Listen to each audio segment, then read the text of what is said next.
Hello and welcome to this week's I Trust Moneycast. And today we're going to be welcoming Pablo Picasso and MF Hussain to our show.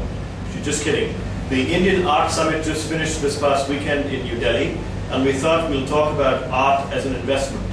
A lot of people during the summit, as well as in the press over the last 1 year, have been talking about how art is a viable investment option for Indian families. So let's just demystify that a little bit and consider whether art is genuinely an alternative to items such as real estate, gold, or investments made in the stock market or not. First of all, we should clarify that art is an alternative investment class, i.e. it's an alternative to mainstream investments such as fixed deposits, mutual funds, investing in a government bond or equities.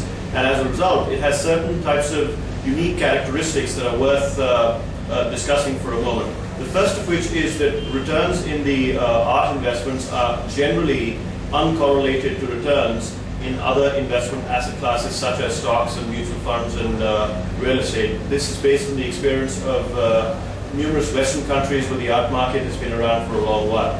The second thing is that art is a fairly illiquid market.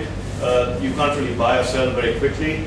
Additionally, there's not a lot of transparency. You don't know why a certain piece of art has been priced in a certain manner. There isn't a regulator who regulates the market in terms of identifying whether a certain piece of work is fake or not. Art doesn't really yield any investment income like a dividend stream or interest and so on.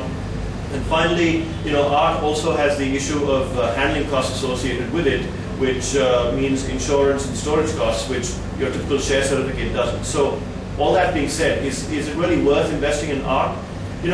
Art is beautiful if you can use it as a diversification strategy on top of an existing portfolio that you might have.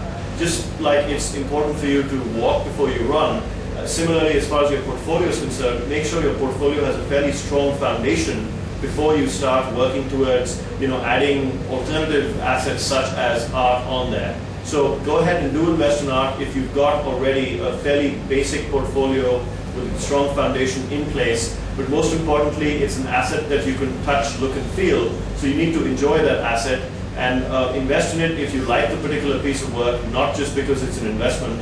Otherwise, you might just be stuck with it for the rest of your life. Thanks a lot.